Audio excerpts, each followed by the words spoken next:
राधे राधे दोस्तों। एक गांव में शरीर और धन दोनों से दीनहीन एक बनिया रहता था। जैसे तैसे मरखप करके उल्टे सीधे काम करके पीट काट कर उसने 1000 इकट्ठे किए। उसके लिए 1000 कोई मामूली रकम नहीं थी। उम्र में पहली बार बेचारे ने अपने हाथों से 1000 रुपए गिने। दिन में 10 दफा गिनता और फिर गिनता। रुपयों की गिनती के मारे कोई दूसरा काम धंधा ही नहीं हो पाता। हवा की मामूली से खटका भी होता तो वह तुरंत झिझक कर बैठ जाता और उसके मुंह से अपने आप ही निकल पड़ता, कौन है। बनियान भी निपट भोली थी। पति के मन में हरदम धन की परेशानी देखी तो उसे अच्छा नहीं लगता। एक बार बनिया चूहे का खटका सुनकर झटपट खड़ा हुआ और घबराता हुआ बोला, कौन है। बनियान की नींद उचट गई। खिंचती सी कहने लगी, मुझे लग रहा है कि कुछ दिनों में तुम पागल ही हो जाओगे। चोर उचक्कों का कहीं नामो निशान तो नहीं मिट गया। इस आफत की पोटली को चुरा ले जाते तो घर में शांति तो बनी रहती। बनिया समझदार था। औरत की बेवकूफी का तड़क कर जवाब दिया, भली मानुस, तू यह क्या कुबात निकाल रही है। भगवान की बुराई करने में कोई दोष नहीं, पर धन की बुराई करने से बड़ा पाप लगता है। बेचारी नींद की क्या बिसात की वह धन की परेशानी की होड़ करे। सुख और आनंद सभी धन की चिंता के नीचे दब जाया करते हैं। आज तो जो चाहे सो उल्टा सीधा बक दिया, पर आइंदा ऐसी कुबल जीभ से निकाले तो ठीक नहीं होगा। पर आसानी से मानने वाली बनियान भी नहीं थी। कुमती आवाज देकर तो आती नहीं, वह भी सुमती का ही रूप धारण कर आती है। उस समय बनियान को वैसे ही सुमती सूझी। अपनी भूल महसूस करते हुए उसने बनिए से कहा, कच्ची नींद से उठने के कारण मेरी अकल ठिकाने नहीं रही। कोई कड़वी बात कह दी तो माफी चाहती हूँ। औरत के लिए पति भगवान से भी बढ़कर है और फिर धन तो पति से बड़ी चीज है। घरवाली के मुंह से ऐसी सुहावन बोल सुनकर बनिए की तो कली कली खिल गई। उसने बेहद खुश होकर कहा, उम्र में आज पहली बार तूने समझदारी की बात की है। इस धन की महिमा का कोई भी पार नहीं। कई बार सुनने में आता है कि भूख के कारण माँ अपने बेटे को ही खा गई। यदि अन्न खरीदने के लिए धन हो तो कौन अपने बेटे को खाए। पास में धन न होने के कुकर्म की वजह से यह पाप करने पड़ते हैं। बनिया से बनियान बोली, तुमने तो मुझे पूरी बात ही नहीं कहने दी, बीच में ही अपनी रामायण शुरू कर दी। मैं तो 8 पहर इसलिए चिंता करती हूँ कि इन 1000 रुपयों की परेशानी के कारण अधिक धन कमाना ही बंद हो गया। इसका पाप तुम्हें क्या कम लगेगा। मानो तो एक ऐसा उपाय बताऊं जिससे इन रुपयों का भी पूरा जाप हो जाए और तुम नई कमाई करने लग जाओ। बनिए ने कहा, यदि ऐसी ही कुछ युक्ति हो तो बता दो, और क्या चाहिए। क्या पति के बदले में तेरी औरत ही बन जाऊं। बनियान बोली, वक्त बहुत खराब आ गया है। हर एक व्यक्ति धन कमाने के पुण्य के सामने कुछ दूसरी बात सोचता ही नहीं।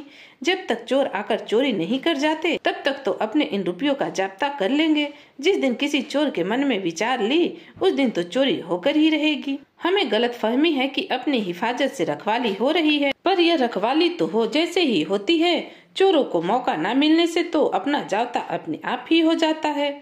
लोग अभी तक काफी नासमझ हैं। वे राम द्वारे और मंदिर में चोरी की कोशिश नहीं करते। वे झूठी माया में ही फंसे रहते हैं। राम द्वारे वाले महंत जी काफी होशियार हैं। उन्हें ही यह रुपए संभाल दो, आप ही आप जाप्ता कर लेंगे। जरूरत होगी उसी दिन रुपए वापस ले आएंगे। मुझे तो इनमें कोई हानि नजर नहीं आती। बनिए ने कहा, वाह, यह तो तूने बहुत बढ़िया अटकल विचारी। कल ही महंत जी को 1000 संभाल दूंगा, फिर देखना मैं कुछ ही दिनों में 1000 और अधिक कमाने का पुण्य कर लूंगा। पहले ही यह उपाय बता देती तो मैं आज तक कुछ का कुछ कर लेता। बनियान ने कहा, अब पिछली बातों का पछतावा न करके आगे का ध्यान करो। बनियान तो यह बात कहकर फिर से सो गई, पर बनिए को सारी रात नींद न आई। बैनर रात 100 रातों जितनी लंबी हो गई। बनिए ने 1000 रुपए की गिनती 1000 बार की।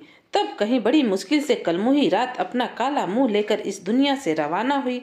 बनिया तो सूरज उगने के पहले ही 1000 रुपयों की थैली लेकर राम द्वारे पहुंच गया। महंत जी के चरणों में थैली धरकर कहने लगा, भगवान भक्त की एक मामूली सी बात आपको माननी होगी। यह इतने वर्षों की कमाई है मेरी, पर इसकी चिंता के कारण नई कमाई करना तो कतई बंद हो गया है। आप मेरी इस गाढ़ी कमाई को संभाल लें, फिर मुझे कोई डर नहीं। जरूरत होगी तब वापस अपने आप ले जाऊंगा। महंत जी को पहले तो बहुत गुस्सा आया। कहा, तेरा सर तो नहीं फिर गया है।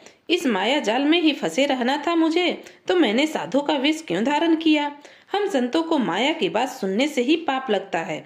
तूने राम द्वारे में ऐसी बात की तो कैसे की, पर बनिया तो माना ही नहीं। महंत जी इनकार करते गए। ज्यों ज्यों महंत जी इनकार करते गए त्यों त्यों वो ज्यादा हट करने लगा। आखिरकार संत महाराज को भक्त का यह अद्भुत हट देखकर मानना ही पड़ा। कहा, यदि मुझ पर तेरी इतनी ही श्रद्धा भक्ति है तो यह बात माननी ही पड़ेगी, दूसरा कोई चारा ही क्या। पर एक बात साफ कह देता हूँ, मैं अपने हाथ से माया को छूता तक नहीं।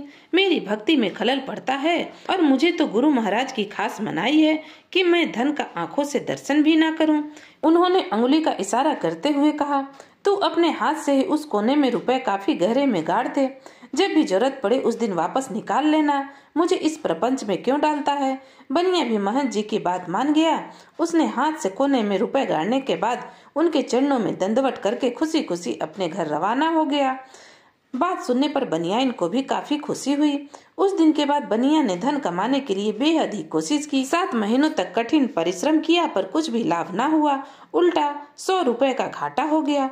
फिर उस दुष्ट को कौन माफ करे। मांगने वाले भले आदमियों ने मांग मांग कर उनकी ही आफत कर डाली, पर वैसी कुछ बात नहीं बनी सो नहीं बनी।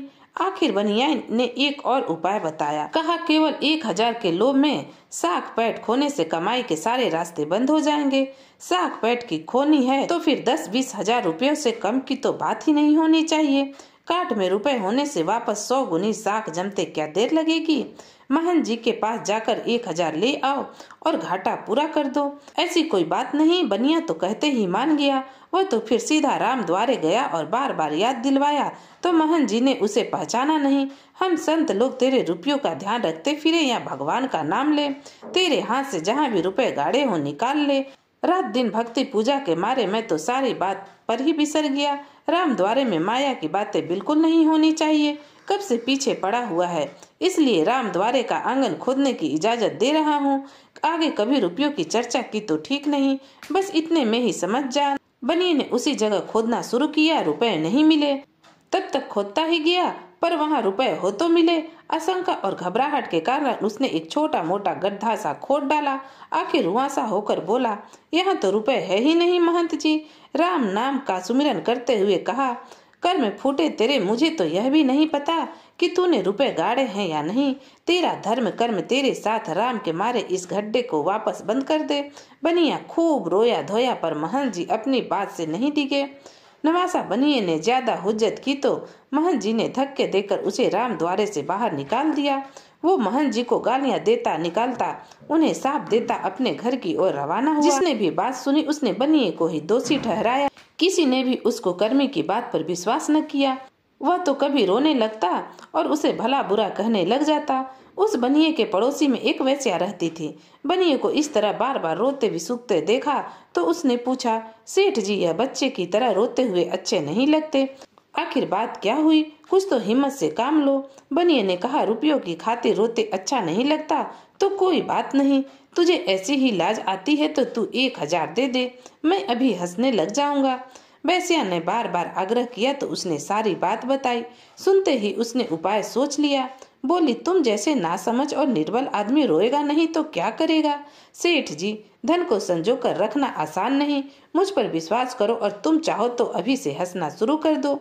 रुपए तो मैं शाम को पहले ही दिलवा दूंगी। यह काम तो हम वेश्या के लिए बाएं हाथ का खेल है। फिर उसने अच्छी तरह समझाकर अपनी युक्ति बताई बनिए को। बनिए को भी पूरा विश्वास हो गया कि रुपए तो निश्चय ही मिल जाएंगे। वेश्या ने देखते ही देखते सेठानी का पहनावा पहना, गहने लत्ते से एक भारी मंजूसा भरकर वह राम द्वारे की ओर रवाना हुई। शरीर पर भी 2 टोकरी गहना जगमगा रहा था। झमाझम करती हुई जिस समय महंत जी के सामने हाजिर हुई तो वह एक टक निगाहें गड़ाकर उसकी ओर देखते ही रहे, जैसे बिल्ली चूहे की ओर ताक रही हो। वेश्या ने कहा, महंत जी क्या देख रहे हो, मैं औरत हूँ और औरत भगवान नहीं। फिर वह महंत जी के चरणों में दंडवत प्रणाम करके कहने लगी, मेरे सेठ जी दूसरे गांव गए हुए हैं, राम जाने कब लौटे। गांव में किस पर भरोसा करूं, मैं अकेली औरत की जात कैसे इस जोखिम को संभालूं। सेठ जी घर आए तब तक आप इसे अपनी हिफाजत में संभाल कर रख लें। भरोसे लायक कोई दूसरी जगह तो है भी नहीं। महंत जी ने मंजूसा के भीतर का गहना देखा तो उनकी अकल और आंखें दोनों चौंध। सोचा आज तो राम नाम की माला खूब सफल हुई। बोले, इस राम द्वारे में मुझे जितना हक है तुम लोगों का भी उतना ही हक है। तू किसी बात की चिंता न कर, पर पहने हुए गहने की जोखिम के लिए क्या करेगी। वेश्या ने कहा, भगवान यहीं पर यह भी धर कर जाऊंगी। मैं कहाँ हिफाजत करती फिरूंगी। आपको तकलीफ तो दे रही हूँ। पर महन जी बीच में ही बोले, इसमें तकलीफ की क्या बात, तुम घर गृहस्थ का हो, भला बुरा तो हम सन्यासियों का काम है। तू सब चीज राम जी के हवाले कर दे, वे सभी रखवाली करेंगे, मैं तो उनका चाकर हूँ। वो शरीर का गहना उतारने लगी कि अचानक बनिया वहाँ आ थमका। महन जी को बुरा तो बहुत लगा, पर सेठानी के सामने कुछ भी नाराजगी प्रकट न की। बनिया हाथ जोड़कर कहने लगा, महन जी, मैंने आप पर कितना भरोसा करके 1000 रुपए सौंपे थे। यदि आप जैसे साधु महात्मा भी धोखा करने लग जाए तो फिर विश्वास का दूसरा ठोर ठिकाना ही कहाँ। सौंपे हुए रुपए वापस कर दे तो समझूंगा कि आपने मुझे बख्शीश ही दे दी। बनिए की बात सुनकर वैश्या से पहले महन जी डरे। सोचा यह बदमाश तो सारा मामला ही बिगाड़ देगा। यह गहना तो अनगिनत रुपयों का है, 1000 की खातिर साख पैठ खो ही दी तो यह सेठानी मरने पर भी विश्वास न करेगी। मौके पर 1000 रुपए देने में ही भलाई है। उन्होंने मुस्कुराते हुए कहा, राम के मारे हम सन्यासी रुपयों का क्या करेंगे। उस कोने में ही अपने हाथों गाड़ा था, सो निकाल ले। यह तो खुद को तुम्हें याद नहीं रहता और फिर दूसरों में चूक बताता है।